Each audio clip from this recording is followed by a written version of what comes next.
Assalamualaikum warahmatullahi wabarakatuh. Sebelumnya perkenalkan, nama saya Nur Ramadhani Putraska. Saya dari program studi pendidikan bahasa Inggris. Boleh saya tahu saya bicara dengan siapa? Saya Lawson Firdaus, saya dari Prodi STI. Langsung ke pertanyaan ya Kak. Nomor 1, apa saja tujuan khusus yang membuat Anda termotivasi belajar bahasa Inggris dan bagaimana tingkat motivasi Anda berubah seiring waktu karena tujuan-tujuannya? Motivasi pas awal belajar bahasa Inggris itu karena dari game Story Game.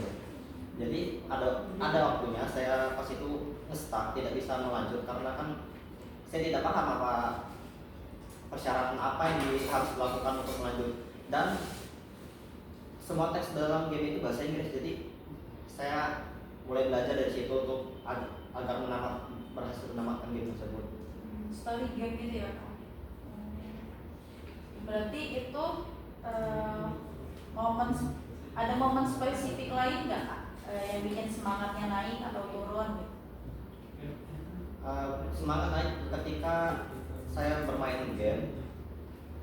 Saya tidak paham apa yang harus dilakukan dalam game itu. Jadi ada komunitasnya mereka memakai bahasa Inggris semua. Saya tidak paham. Saya mulai belajar menggunakan kamus. Saya awal belajar itu menggunakan kamus, mencari kata per kata. Akhirnya saya ada dalam kamus itu ada tense gitu. Saya belajar strukturnya. Jadi mulai dari situ sudah mulai paham. Berarti mulai dari kamus ya Kak? Berarti main game udah lama ya Kak? Ya, dari kecil. Dari kecil. Lanjut nomor 2 ya Kak. Bagaimana pengalaman belajar Anda sebelumnya di sekolah, menengah, atau lebih awal memengaruhi kemampuan bahasa Inggris Anda sekarang di tingkat universitas? Di universitas saja. Maksudnya dulu pas di SMA atau di SMP atau bahkan di SD pernah belajar bahasa Inggris, itu berpengaruh nggak ke universitas ini sekarang? Untuk SD dan SMA itu tidak berpengaruh, soalnya isinya tentang yang sudah ada pelajari. Kalau untuk SMP itu berpengaruh karena gurunya itu tiap minggu itu menyuruh hafalan kosakata. Jadi per minggu itu ada 15 kata, maju satu-satu per murid. Tiap minggunya ada lagi, minggu depannya ada lagi gitu. Jadi memperluas vocabulary ini para muridnya. Dan itu berpengaruh ke universitas ini ya Kak? Sangat berpengaruh, soalnya vocabulary meningkat, kita jadi paham apa ketika melihat teks bahasa Inggris atau mendengar orang bicara bahasa Inggris. Berarti kemampuan dari pengalaman pas SMP itu yang paling berguna adalah vocabulary-nya. Lanjut pertanyaan nomor 3, bagaimana hubungan komunikasi Anda dengan dosen bahasa Inggris secara umum yang memiliki ketersediaan baik untuk bantuan dan umpan balik mempengaruhi kepercayaan diri Anda dalam belajar bahasa Inggris? Secara pribadi untuk hubungan sama dosen, saya tidak ada, selama kuliah ini tidak ada nanya sama dosen. Tapi dosen Miss Kuning pas itu dia pernah mengadakan kayak kelompok diskusi. Tiap mahasiswa ngobrol gitu bahasa Inggris. Tapi yang saya kecewanya itu obrolnya sangat singkat kalau saya. Jadi tidak terlalu membantu. Tapi untuk yang lain temannya panjang ya Kak, tapi kakaknya kecewa gara-gara temannya singkat gitu. Tahu emang semuanya disingkat atau gimana Kak? Nggak ada teks spesifiknya gitu, nggak ada berapa panjang berapa ini. Cuman soalnya waktu itu di awal pertemuan awal juga untuk ngetes saja apakah sejauh mana bahasa Inggrisnya ini. Jadi dibentuk kelompok, terus itu silahkan ngobrol dengan bahasa Inggris gitu aja. Terus lanjut nomor 4, bagaimana latar belakang ekonomi keluarga Anda memberikan akses ke sumber daya pendidikan seperti buku, perangkat teknologi, atau kursus bahasa Inggris untuk memudahkan pembelajaran bahasa Inggris Anda? Untuk dukungan orang tua, saya cuma minta berikan kalau saja emang waktu itu butuh. Ya, cukup juga ya. Lanjut nomor 5, bagaimana tingkat fasilitas kelas seperti ruang dan alat bantu visual serta interaksi dan partisipasi siswa di kelas meningkatkan pengalaman? Bisa dibilang tidak meningkatkan, karena di kelas sendiri saya hampir malah nggak ada yang berinteraksi dengan bahasa Inggris, jadi tidak membantu sama sekali. Kalau sama dosen ada interaksi juga nggak pakai bahasa Inggris? Nggak ada. Tapi ada bukan di kelas, saya dengan teman online kadang berbicara bahasa Inggris dengan voice chat kadang Kalau di game itu tadi ya kak? Atau lain? ada lain sosial media Discord, Oh. Discord voice chat. Oke. Lanjut nomor 6. Bagaimana keterlibatan orang tua Anda secara khusus mempengaruhi proses pembelajaran bahasa Inggris? Jadi kayak bantuin tugas atau? Tidak ada, karena saya sendiri emang tidak bertanya ke orang tua, saya self learning sih. Belajar sendiri. Jadi cuma support aja ya kak? Ya. Lanjut nomor 7. Bagaimana Anda menggunakan strategi kognitif seperti ringkasan atau alat mnemonik untuk mengingat informasi bahasa Inggris? Nyatetkan atau merecord atau foto? Dengan cara ya hafalan kosakata tadi. Jadi dengan meningkatkan vocabulary, jadi Pak bisa tahu apa tuh vocabulary kita apa aja gitu. Pas hafalan itu dicatat atau gimana kak? Ya pertama dicatat, di hafalannya juga secara nggak langsung berinteraksi juga dengan kawan-kawan lain, dengan misalnya bantuin hafalan kasih tahu benar apa tidaknya. Jadi vocabulary apa tuh hafalan vocabulary itu sendiri benar-benar membantu. Oke.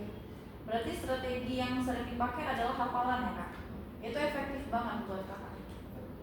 Dan juga kadang pernah ada satu waktu saya scroll sosial media, ada orang membuat konten seperti dia menampilkan teks bahasa Inggris, jadi menyuruh para penontonnya untuk menarasikan teks bahasa Inggris itu. Jadi pernah saya coba-coba, lumayan membantu. Lanjut pertanyaan nomor 8. Bagaimana regulasi diri dalam merencanakan dan mengevaluasi pembelajaran bahasa Inggris melalui kemajuan Anda? Jadi regulasi itu adalah mengontrol. Jadi regulasi diri adalah mengontrol diri untuk merencanakan atau mengevaluasi. Ada planning nggak sebelumnya untuk belajar bahasa Inggris? Secara pribadi nggak ada. Ya.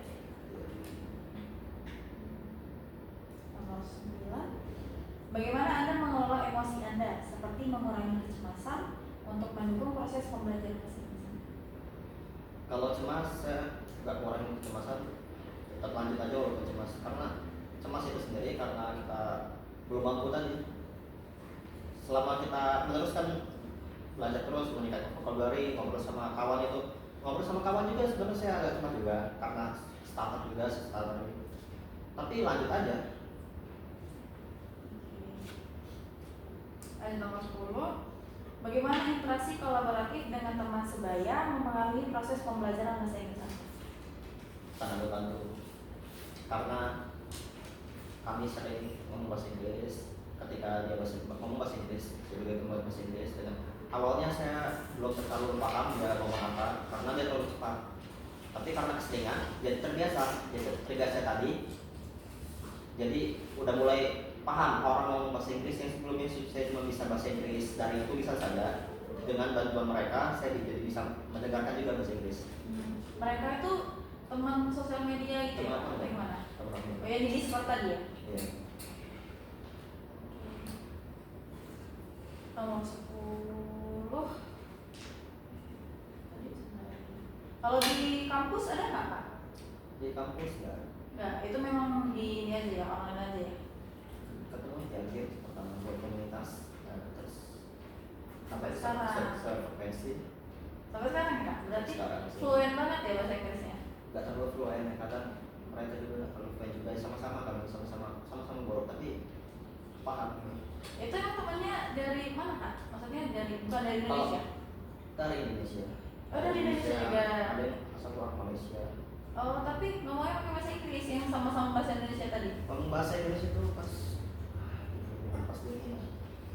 Pas lagi pengen aja? Pas lagi ngomong pengen katain aja bahasa Oh, Inggris.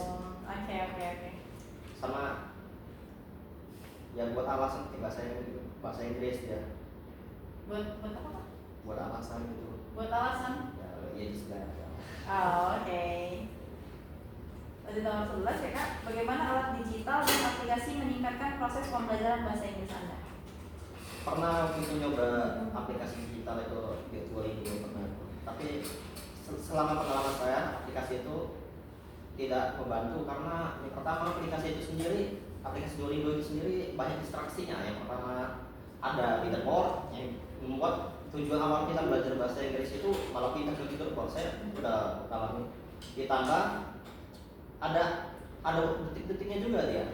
Jadi yang kita kejar itu perfection aja, ngulang-ulang terus, tapi yang dipelajari cepat-cepatan tangan kita medinya karena ada timer itu sendiri.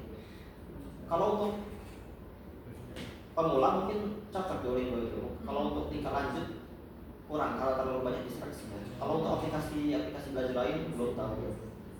Oke. Berarti nggak ada alat digital yang membantu untuk belajar gitu ya Kak. Berarti kalau aplikasi yang meningkatkan proses pembelajaran Kak tadi adalah Discord tadi. Lebih tepatnya ada lingkungan yang juga bahasa Inggris juga ya. Oke. Udah cukup Kak pertanyaannya. Kita seperti jadi pertanyaannya sudah selesai.